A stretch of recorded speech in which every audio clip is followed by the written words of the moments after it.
नमस्कार, मैं आरबी सिंह यादव और आप देख रहे हैं मेरा YouTube channel RB Singh Yadav editor. आज मैं पॉलिटिकल पार्टियों को चंदे की बात करूंगा और अवसार शर्मा के साथ मैं पूरी ये वीडियो शेयर करूंगा और आपको उसकी एक एक कड़ी बताऊंगा, जिसके अंदर पॉलिटिकल पार्टियों को कैसे चंदा आता है, कैसे छुपाया जाता है, कैसे उसकी दूसरी पार्टियों की जांच पड़ताल कर ली जाती है। यहाँ तक ये सारी चीज़ें हैं, हम देखेंगे। अब भाई अवसार के साथ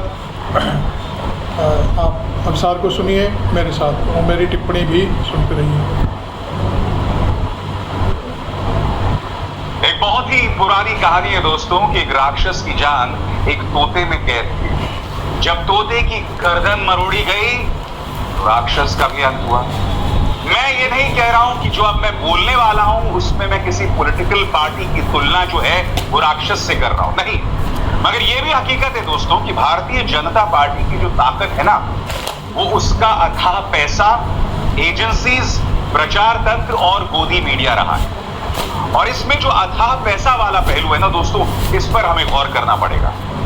दोस्तों, सबसे पहले बड़ी खबर क्या है, इस तारीख पर गौर कीजिए। 31 अक्टूबर chief justice of India DY Chandrachud सख्त हो गए हैं और इस तारीख को सीक्रेट चुनावी चंदे पर वो सुनवाई करने वाले हैं। अब आप कहेंगे इसका भाजपा से क्या लिंक है, तो मैं आपको बताना चाहूंगा दोस्तों। साल 2017 में 1951 के रिप्रेजेंटेशन ऑफ पीपल्स एक्ट के सेक्शन 29C में उस वक्त के वित्त मंत्री अरुण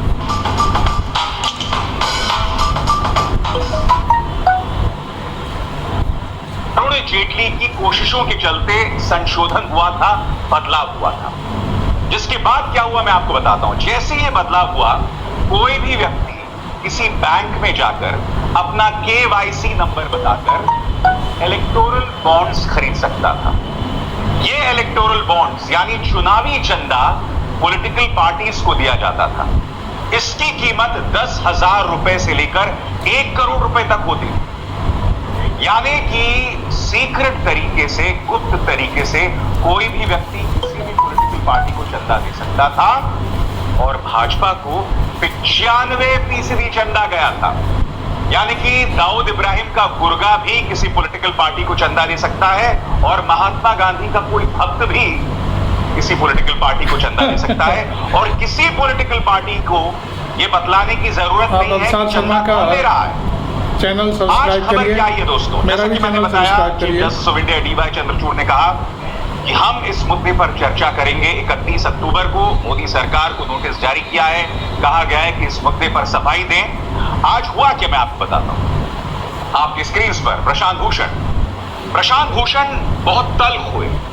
उन्होंने कहा यह मामला साल 2022 से लटका हुआ है और सुप्रीम कोर्ट कुछ नहीं कर रहा है।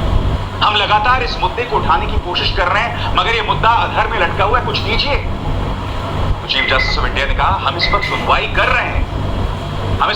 कर रहे हैं, मगर तभी केंद्र सरकार के जो नुमाइंदे थे वो सामने आते हैं और वो ये कहते हैं कि इलेक्टोरल बॉन्ड्स जो है ना वो एक मनी बिल है और मनी बिल को लेकर एक 7 जजों की खंडपीठ रॉजर मैथ्यूज मामले में जांच करने वाली है।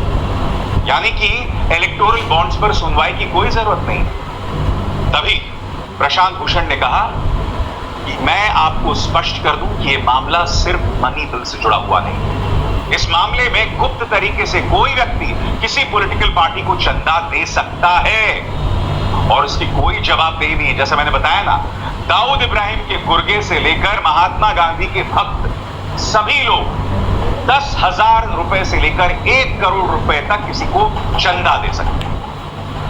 मगर क्या इसका अर्थ यह हुआ कि अगर सरकार चाहे भी तो चंदा कौन दे रहा है यह पता नहीं लगाया जा सकता? यहीं पर पेच है दोस्तों। अगर सरकार चाहे तो किस विपक्षी पार्टी को कितना चंदा मिल रहा है और कौन चंदा दे रहा है, ये सरकार पता लगा सकती है।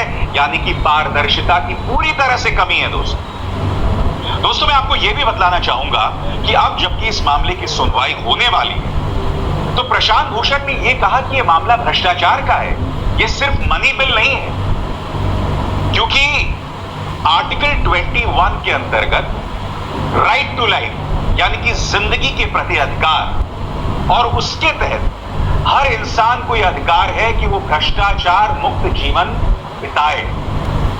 क्योंकि यहां पर साफ तौर पर भ्रष्टाचार दिखाई दे रहा है, क्योंकि कोई पैसा जो है वो सीक्रेट अंदाज में गुप्त तरीके से लोगों तक पहुंचाया जा रहा है, इसीलिए यहां साफ तौर पर करप्शन का मामला है। इसीलिए राइट टू लाइफ सेक्शन 21 के अंतर्गत राइट टू लाइफ का उल्लंघन हो रहा है, और साथ ही सेक्शन 19 का भी उल्लंघन हो रहा है। और प्रशांत भूषण की इसी दलील को सुनकर chief justice of India DY Chandrachud ने कहा कि हम इस मामले की सुनवाई अब 31 अक्टूबर को करेंगे।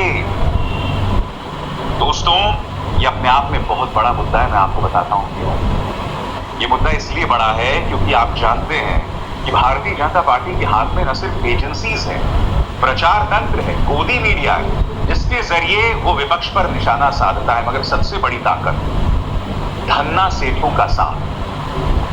सीक्रेट इलेक्टोरल बॉन्ड्स का 95% पैसा भाजपा की जेब में जाता है, और विपक्ष को अगर कोई उद्योगपति पैसा देता है तो उसे परेशान किया जाता है, उस पर इनकम टैक्स की रेड मारी जाती है, ईडी की रेड मारी जाती है। हमारे सामने ऐसी ढेरों मिसालें हैं।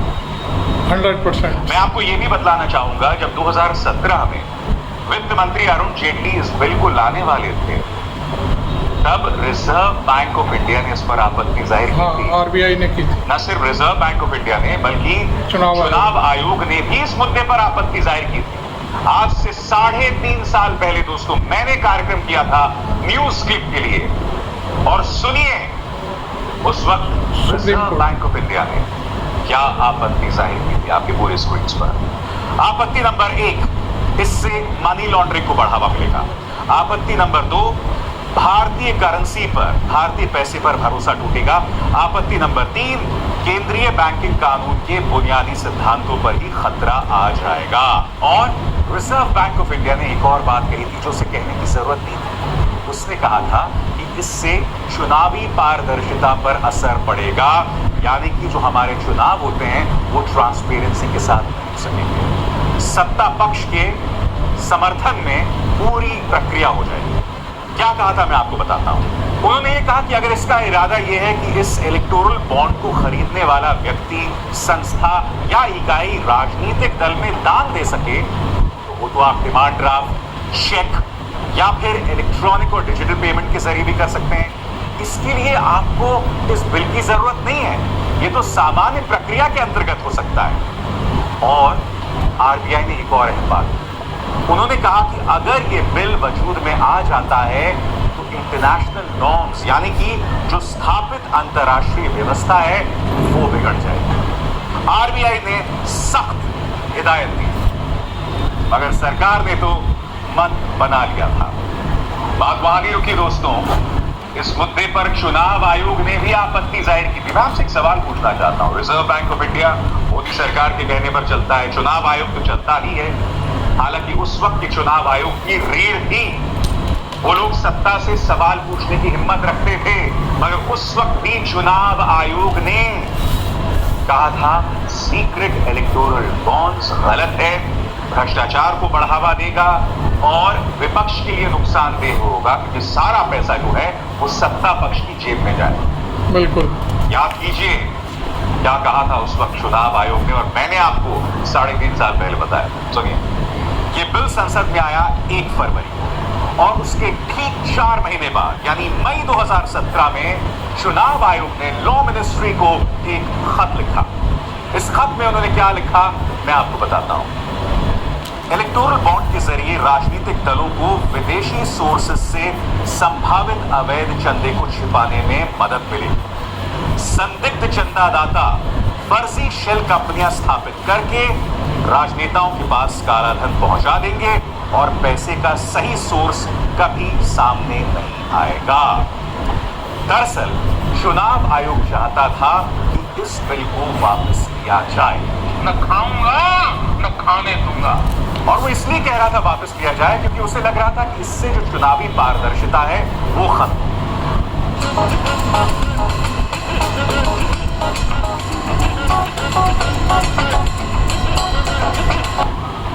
आपको बता दूं कि उस वक्त चुनाव आयोग में इस सरकार के खास ब्यूरोक्रेट्स नहीं थे, मसलन सुनील अरोड़ा, मसलन सुशील चंद्रा उस वक्त नहीं थे। उस वक्त चुनाव आयोग की जो चेहरा था वो अलग था। शायद इसी वजह से चुनाव आयोग अपनी आपत्तियां दर्ज कर रहा था। मगर मोदी सरकार ने क्या किया? पूर्व वित्त मंत्री अरुण जेटली ने कहा कि आरबीआई और चुनाव आयोग को लेकर बैठक बुलाई जाए, और ये बैठक हुई 19 जुलाई 2017 को। उस वक्त के वित्त सचिव एससी गर्ग ने बाद में अपनी फाइलों में कहा कि जो तमाम अधिकारी आए थे आरबीआई से या चुनाव आयोग से, उन्हें समझा दिया गया है, इस बात पर जोर दिया गया है कि ये योजना सबको समान अवसर देती है, सभी पॉलिटिकल पार्टीज को समान अवसर देती है, और इससे सत्ता पक्ष को फायदा नहीं होगा। यानी कि चुनाव आयोग ने जो भी आपत्ति दर्ज की थी उसका लिखित जवाब नहीं दिया गया। बात यहाँ नहीं रुकती दोस्तों, क्योंकि सीक्रेट इलेक्टोरल बॉन्ड्स की जो खास बात यह है कि आप गुप्त तरीके से किसी भी पॉलिटिकल पार्टी को पैसा दे सकते हैं, मगर विपक्ष के लिए यहां मुश्किल है दोस्तों। क्यों मुश्किल है मैं आपको बताता हूं। क्योंकि विपक्ष को कोई भी धन्ना सेठ अगर पैसा देगा तो सरकार को पता चल सकता है। कैसे? आइए सुनते हैं। मगर अगर यह आप सोच रहे थे कि जो भी बिजनेस हाउसेस पॉलिटिकल पार्टीज को चंदा देते हैं वो छुपा रहेगा, तो आप गलत सोचते हैं। बिल्कुल। क्योंकि एक और रिपोर्ट सामने आई है, और रिपोर्ट क्या कहती है मैं आपको बताता हूं। रिपोर्ट ये कहती है कि सभी बॉन्ड पर एक गोपनीय नंबर दर्ज होता है जो आंखों से आमतौर पर नहीं दिखता। हर बार एक से दूसरे को हस्तांतरित होने के वक्त इस गोपनीय नंबर को ट्रैक किया जाता है। वित्त मंत्रालय ने एसबीआई को इस बाबत गोपनीय नंबर की व्यवस्था को बनाने का निर्देश दिया था। इलेक्टोरल बॉन्ड की रेगुलेशन के लिए बनी व्यवस्था के तहत एसबीआई बाध्य है कि अगर कानून व्यवस्था के लिए जिम्मेदार संस्थाएं चाहें तो इसे साझा किया जाए। यानी कि अगर कोई बिजनेस हाउस समझता है कि वो किस पॉलिटिकल पार्टी को दान दे रहा है तो उसे हम ट्रेस नहीं कर सकते, वो गलत सोचता है। अब आप सोचिए कि सरकार को तो पता चल जाएगा कि इस बिजनेस हाउस ने कांग्रेस, समाजवादी पार्टी या बीएसपी को दान दिया है। बिल्कुल। फिर वो उस बिजनेस हाउस को लगातार टारगेट करेंगे, क्योंकि आप जानते हैं कि इनकम टैक्स के जरिए, एनफोर्समेंट डायरेक्टरेट के जरिए, सीबीआई के जरिए किस तरह से बिजनेस हाउसेस को, दूसरे दल के नेताओं को ये सरकार टारगेट करती है। तो आप देख सकते हैं दोस्तों कि सीक्रेट इलेक्टोरल बॉन्ड्स यानी गुप्त चुनावी चंदा जो है वो हर सूरत में विपक्ष के लिए नुकसानदेह है, लोकतंत्र के लिए नुकसानदेह है। मैं निजी तौर पर इसका विरोध करता हूं, क्योंकि जो भी सत्ता में होगा, आज तो चलिए भाजपा है, अगर कल को कांग्रेस आ गई तो कांग्रेस भी इसका इस्तेमाल अपने लिए करेगी, इसका बेजा इस्तेमाल करेगी। तो सीक्रेट इलेक्टोरल बॉन्ड्स सरासर गलत है, इसका विरोध किया जाना चाहिए। और अब यह मुद्दा सुप्रीम कोर्ट में आ गया है। Chief justice of India DY Chandrachud इस पर सख्त हो गए हैं, और मैं उम्मीद करता हूं दोस्तों कि 31 अक्टूबर को इस मुद्दे पर गंभीर सुनवाई होगी और सरकार से जवाबदेही देगी। अभिसार शर्मा को दीजिए इजाजत। नमस्कार। स्वतंत्र और आजाद पत्रकारिता का सुप्रीम कोर्ट ने एक बात और कही है कि 30 को कोई दिक्कत होती है 31 अक्टूबर को, तो अगले दिन सुनवाई करेंगे। बटन को दबाइए और आपके सामने आएंगे 3 विकल्प। Thank you Abhisar. चुनिए।